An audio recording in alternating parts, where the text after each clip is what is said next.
to come up and speak about the Second Amendment rights and guns. So, Don?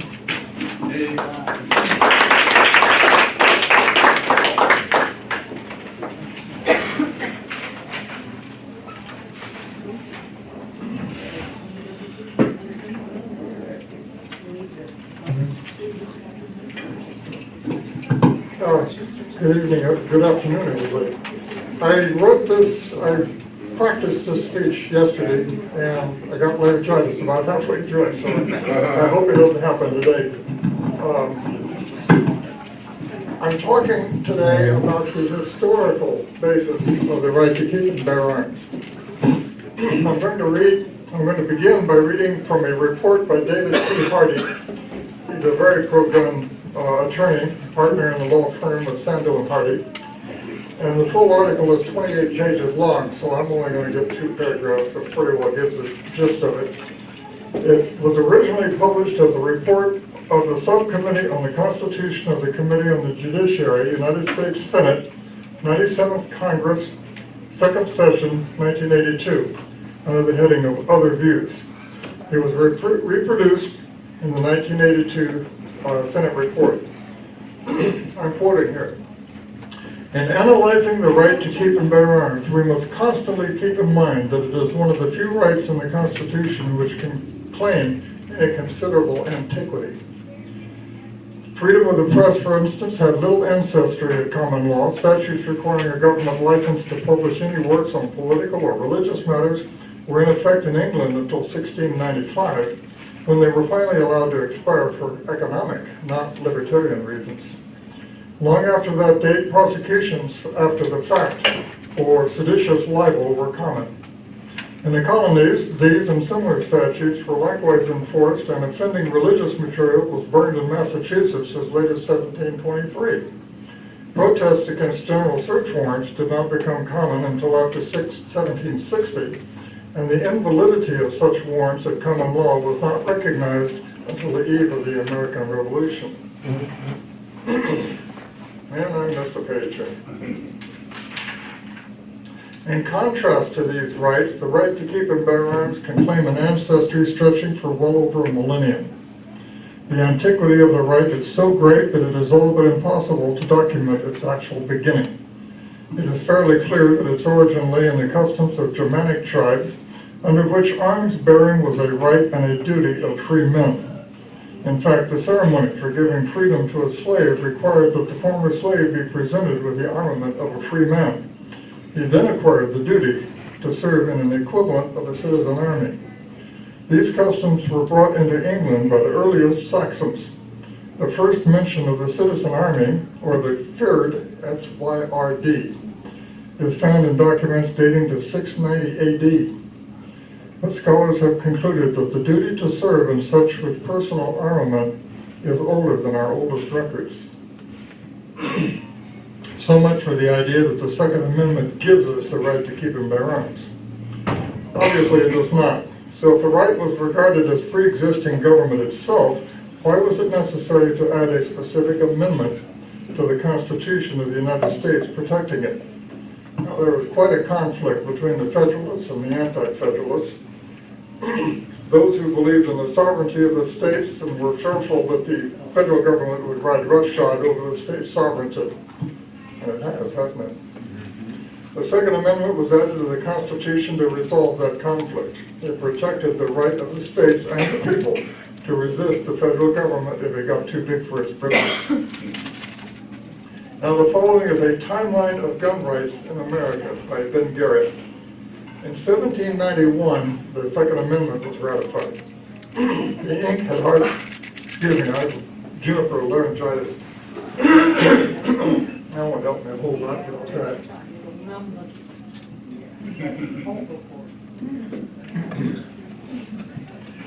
The ink had hardly dried on the ratification papers of the Constitution before a political movement was undertaken to amend the framing document to declare gun ownership as a right, lest a too powerful federal government interfere with it. A select committee assembled to review amendments proposed by James Madison authored the language that would become the Second Amendment to the Bill of Rights. Quote, a well-regulated militia being necessary to the security of a free state, the right of the people to keep and bear arms shall not be infringed, end quote. In 1822, the Second Amendment's intent for individual Americans first came into question in Bliss versus the Commonwealth. That's a court case. The court case arose in Kentucky.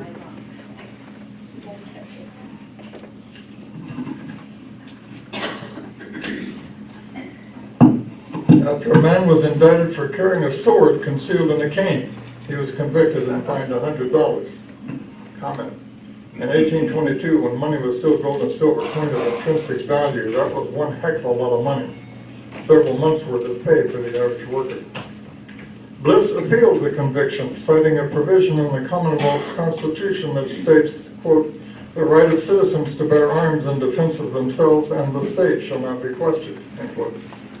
In a majority vote with just one judge dissenting, the court overturned the conviction against Bliss and ruled the law unconstitutional and void.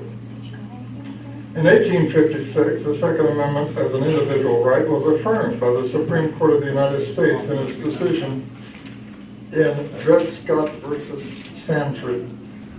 With the rights of slaves in question, the nation's highest court opined on the intent of the Second Amendment for the first time, writing that the Second Amendment, affording slaves full rights of American citizenship would include the right, in quotes, to keep and carry arms wherever they went, end quote. Of course, it also claimed that slaves were not full citizens and should not be accorded the rights of citizenship. The Dred Scott decision has been rightly vilified for that aspect of it ever since. In 1871, the National Rifle Association was founded by a pair of Union soldiers who were appalled at the lack of marksmanship in the Civil War. But it was not as a political lobby, but as an effort to promote the shooting of rifles and marksmanship. However, the organization would grow to become the face of America's pro-gun lobby in the 20th century. Now we jump ahead to 1934. The first major effort to eliminate private ownership of firearms came with the National Firearms Act, also known as the NFA, of 1934.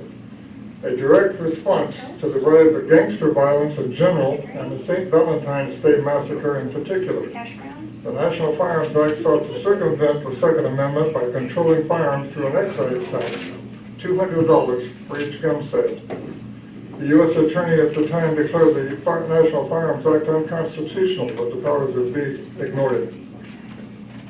In 1938, the Federal Firearms Act required anyone selling or shipping firearms to be licensed through the U.S. Department of Commerce.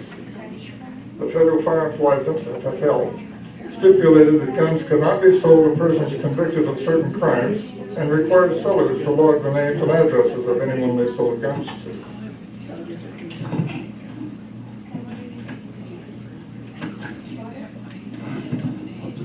You ever have the pages stick together like that? No such authority, this is my comment, no such authority to license firearm dealers is delegated to the federal government. That is not in the Constitution, it's not anywhere else that is effective. Now we come to U.S. versus Miller, a legal screw-up if there ever was one. In 1939, United States versus Miller, 307 U.S. 174, was a Supreme Court case that involved a Second Amendment challenge to the National Firearms Act of 1934. Miller has been cited often in the ongoing debate, as both sides claim that it supports their position. From Wikipedia, defendants Miller and Layton had transported a short-barrel shotgun across state lines and was charged for the violation of the National Firearms Act. They filed a demurrer, challenging the relevant section of the National Firearms Act as an unconstitutional violation of the Second Amendment. District Court Judge Hartzell Reagan, it looks like it was pronounced Reagan, accepted the claim and dismissed the indictment, stating, quote, the court is of the opinion that this section is invalid in that it violates the Second Amendment of the Constitution of the United States, providing, quote, a well-regulated militia being necessary to the security of a free state, the right of the people to keep and bear arms shall not be infringed. Judge Reagan provided no further explanation for his reasoning. This is an example of judicial gamesmanship. In reality, Reagan was in favor of the gun control law and ruled the law unconstitutional because he knew that Miller, who was a known bank robber and had just testified against the rest of his gang in court, would have to go into hiding as soon as he was released. He knew that Miller would not pay a lawyer to argue the case at the Supreme Court and would simply disappear. Therefore, the government's appeal to the Supreme Court would be a sure win, because Miller and his attorney would not even be present at the argument. Neither the defendants nor their legal counsel appeared at the Supreme Court. A lack of financial support and procedural irregularities prevented counsel from traveling. Miller didn't travel because he was found shot to death in April before the decision was rendered. So the anti-gun rights people claimed Miller versus U.S. confirmed their position that the right to keep and bear arms was exclusively the province of the militia. I didn't mention the court ruled that the short-barrel shotgun, they had no evidence before them that it was being or could be used in a militia environment. So they ruled against it, ruled against the right to keep and bear arms. The pro-gun rights people pointed out no definitive ruling was actually made because the Supreme Court remanded the case back to the lower court to take a bit additional evidence as to whether a short-barrel shotgun is suitable for use in a militia. But the lower court action never took place. Everybody involved was no longer in the fight. In 1968, we jumped ahead quite a ways, 30 years after America's first sweeping reform of gun laws, the assassination of President John F. Kennedy helped to usher in new federal legislation with wide-ranging implications. The Gun Control Act of 1968 prohibited mail-order sales of rifles and shotguns. When I was a kid in junior high school, you could buy a 20-millimeter Bofors cannon from a magazine ad. They were selling it at $500, something like that.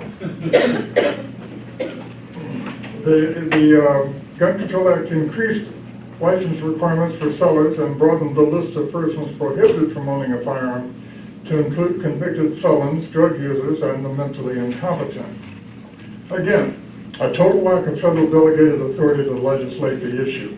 This entire process illustrates the political maxim, never let a serious crisis go to waste.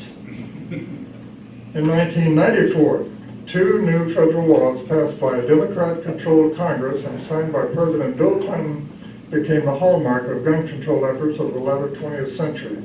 The Brady Act of 1993 and the Assault Weapons Ban of 1994. The Brady Handgun Violence Protection Act required a 5-day waiting period. This occurred after President Reagan was shot. Required a 5-day waiting period and a background check for the sale of handguns, while also requiring a national instant criminal background check system to be created. The Assault Weapons Ban, officially titled the Violent Crime Control and Law Enforcement Act, banned a number of rifles defined as assault weapons, including many semi-automatic military-style rifles, such as the AK-47 and SKS.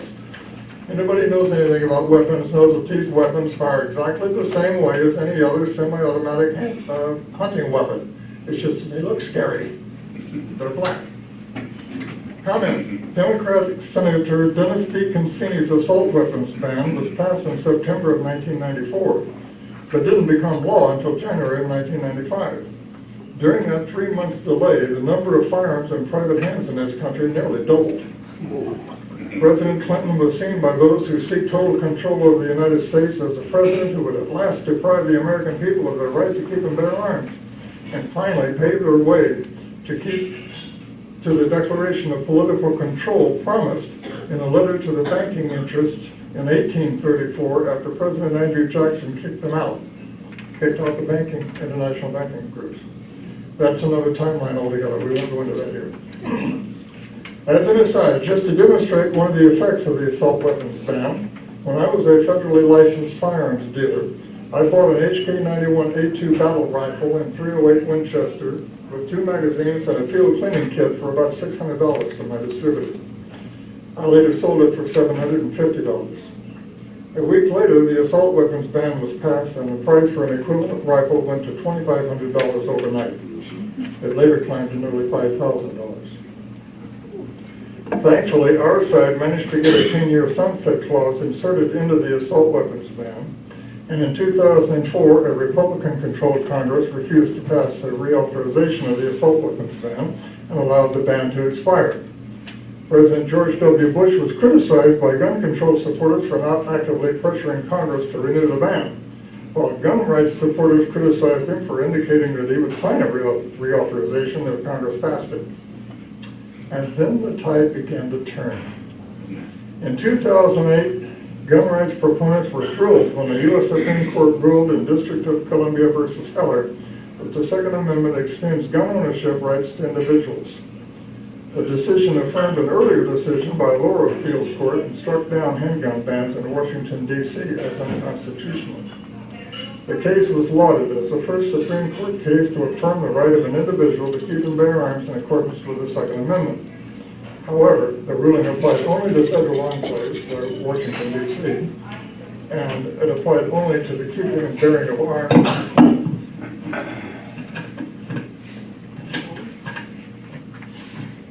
Justices did not opine on the Second Amendment's application to the states. Now, there's a side issue here that we need to get into. Much has been made of the gun banners, by the gun banners, of Justice Scalia's comment in dicta, that the ruling did not in any way deprive the states of their authority to regulate the right. However, the states have no authority to regulate the right to keep and bear arms. The right is inherited and unalienable. And Scalia himself has so ruled about rights in previous rulings. The states have the authority under the police power to regulate the use of arms in the interests of public safety, but no authority whatever to regulate the right itself. It was shortly after learning of his error, because I told him, that Scalia took a sabbatical to the Cibolo Creek Ranch in Marfa, Texas, and was later found dead conveniently of a heart attack. In 2010, gun rights supporters scored their second major Supreme Court victory when the High Court affirmed the individual right to own guns in McDonald versus Chicago. The ruling, which was an inevitable follow-up to D.C. versus Heller, marked the first time that the Supreme Court ruled the provisions of the Second Amendment extend to the states. The ruling overturned an earlier decision by a lower court in a legal challenge to Chicago's ordinance banning the possession of handguns by its citizens. I would like to point out that thanks to the Arizona Citizens Defense League, Arizona is pretty good about not restricting our right to keep and bear arms. We have the right to what we call constitutional carry, openly or concealed, although there is still more work to be done about where we can carry. And I want to point something else out. The Second Amendment doesn't only apply to government, it applies to private citizens. It applies to corporations, which are government fictions, or legal fictions created by government. And the problem with a corporation is that it's limited liability, which means private individuals who are officers of the corporation can make decisions which deprive people of their rights, and they cannot be held accountable for it. That is wrong. Let's see. Many other states are considerably more draconian, requiring a state-issued permit to exercise the right at all, or prohibiting the right altogether. I'd like to address that issue, but there's a more pressing matter. I've been researching and studying our Constitution and laws and the writings of our founders since I returned from 4 years in a socialist nation run at the time by a self-admitted Communist Labor Party government aided and abetted by self-admitted communist trade unions. I was appalled by what I found in that country, and I was shocked when I returned to the United States to find that my country was on the same path. I needed to find out why, and several years of research have revealed why. The following is a quote from Wikipedia, but I learned of it long before Wikipedia was born or even the internet was born. Quote, the Communist Internationale, also known as Comintern, known also as the Third Internationale, 1919 to 1943, was an international organization that advocated world communism. The Comintern resolved at its second Congress to, quote, struggle by all available means, including armed force, for the overthrow of the international bourgeoisie and the creation of an international Soviet republic as a transition stage for the complete abolition of the state, end quote. The Comintern, also quote, the Comintern held 7 world congresses in Moscow between 1919 and 1935. During that period, it also conducted 13 enlarged plenums of its governing executive committee, which had much the same function as the somewhat larger and more grandiose congresses. The Comintern was officially dissolved by Joseph Stalin in 1943 during World War II to avoid antagonizing its allies, the United States and the United Kingdom, end quote. Officially dissolved, but not ended. Soviet and other operatives have been arrested and prosecuted publicly and sometimes quietly behind the scenes in our country a few times for subversive activities. But in general, we have left them alone due to sympathies in the Democratic Party of our government and our egalitarian ideals in which we can believe whatever we want as long as we don't interfere with anyone's rights to believe otherwise. They, and the useful idiots they have suckered into doing the heavy lifting, have now infiltrated every government institution and every influential private institution in our country. And now they are interfering with our rights to believe otherwise, to speak otherwise, and to act politically otherwise. But they know they will never be able to declare political control over our country until they disarm us. So, in summary, the Gun Control Act of 1968 brought firearm dealers under federal government control without a shred of constitutionally delegated authority to do so. The Brady Act of 1993 mandated background checks on firearm purchasers in the United States without a shred of constitutionally delegated authority to do so, thus converting our Second Amendment guaranteed right to keep and bear arms into a government-issued privilege for which permission must be granted at the point of sale, and that permission is revocable. The Brady Act also requires we give up our Fourth Amendment guaranteed right to be secure from unwarranted search of our records in the absence of probable cause of criminal wrongdoing in order to get that privilege. And our Fifth Amendment right to be secure from witnessing against ourselves, which we are compelled to do under penalty of perjury when we complete a Form 4473 to purchase a firearm from a dealer. And our Fifth Amendment right to be secure from the taking of any right without the due process of conviction of criminal wrongdoing by a court of law. And our Ninth Amendment guaranteed right to be secure from being compelled to give up any right in order to exercise any right. And still, the 10th Amendment guaranteed right to be secure from the federal exercise of power not delegated to the federal government by the U.S. Constitution. And in some states, thankfully not ours, our 10th Amendment guaranteed right to be secure from the exercise of state power prohibited to the states by the U.S. Constitution. The Bill of Rights primarily is intended not only to prevent the federal government from doing something, but to prevent the states from doing it as well. The NICS background checks have never prevented a crime or criminal access to a firearm since the Brady Act was passed, and it was never intended to. It's a scam to deprive us of all of our rights by suckering us into some misguided sense of civic duty to give up our rights in order to exercise a revocable government-issued permission that government has no authority to issue or deny. We have a civic duty to fight for and preserve our rights, not give them up to some Democratic Party-designed scam. The intent was and is to first convert the right to keep and bear arms into a revocable government-issued privilege at the point of sale, and second, to sucker the purchaser into waiving every right he has so a future Democratic Socialist administration can declare the permission revoked and claim the gun owner has no rights left to claim in this defense because he has waived the law. That's what they're trying to do. However, this is textbook communist thinking, and I said however too soon. It is textbook communist thinking. All rights are vested in government, and all responsibility to toe the party line is vested in the subjects of government rule. That's the communist way of looking at things. But as I was saying, there's more to this. Understand, however, like everything else the socialists do, it's a bogus theory. No power is delegated to government at any level to scam us out of our rights. No power is delegated to the federal government to even license firearm dealers. There's no reason for that. Nothing legitimate about it. We are not subjects. We are sovereign citizens protected by the rule of law. The federal government does not derive every scintilla of its lawful authority from the Constitution of the United States is by definition a rogue occupation government without lawful authority whatsoever.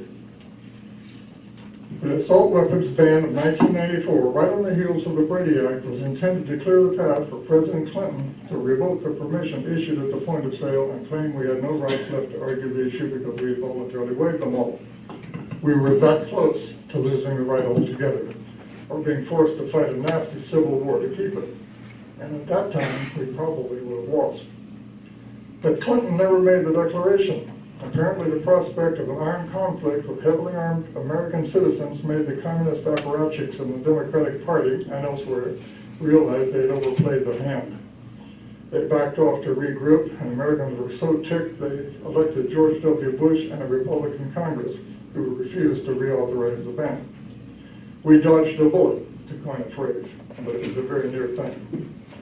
Now, this may sound like a change of subject, but it really isn't. You know what you get when you inject a bullied, stressed-out high school kid with steroids?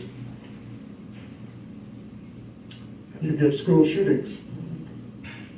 Look up the relationship between anabolic steroids and what is called roid rage. And think about how easy it would be to set up massacres to advance the cause of gun control. Think about that as you consider the lengths the enemy is willing to go to get us to support firearm confiscation. They are desperate to the point of panic. They have to declare the control over it soon or be kicked to the curb for another 100 years. To them, a few hundred lives of children at the hands of angry school shooters is a price they're willing to pay. Thank you.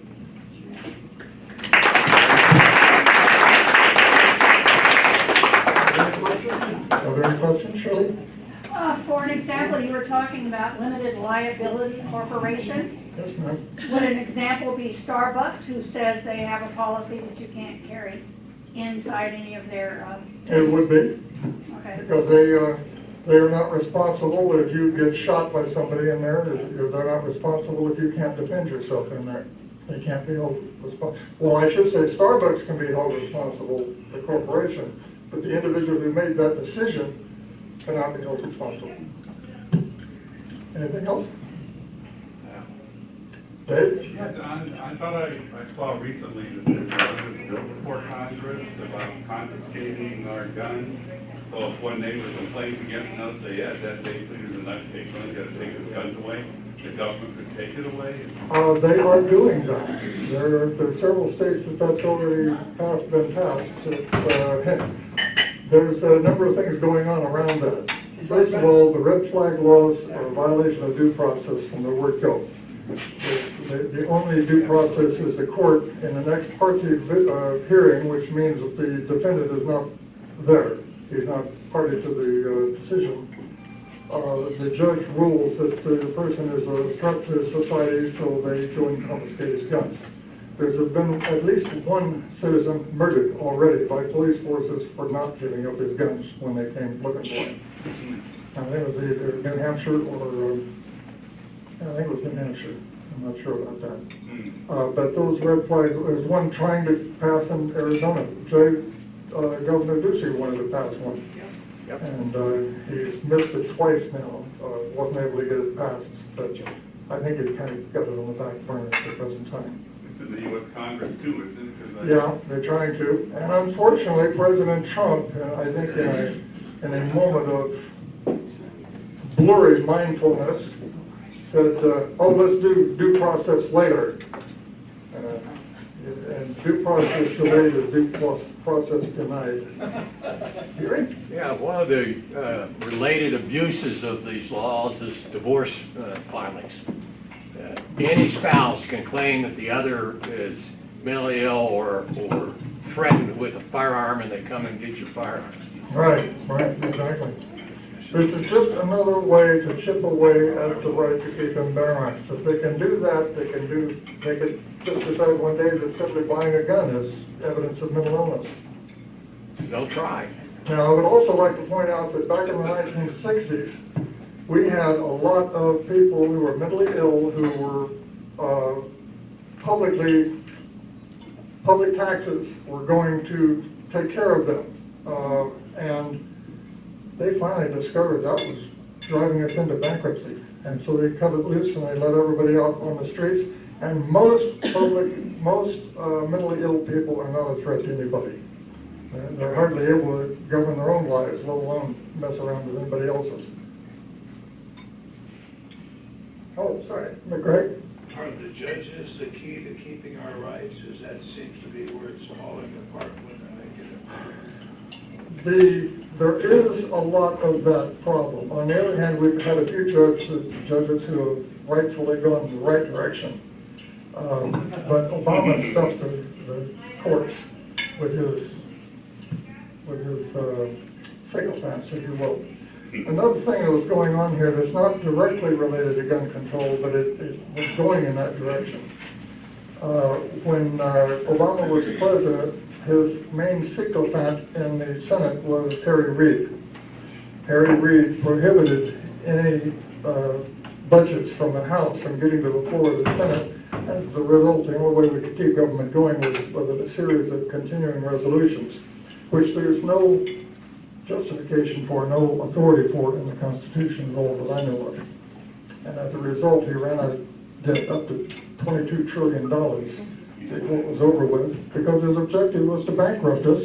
This is an international effort that's going on here. They are trying to put us out of business because we are the first country in the world based on the rule of law and liberty instead of the rule of men.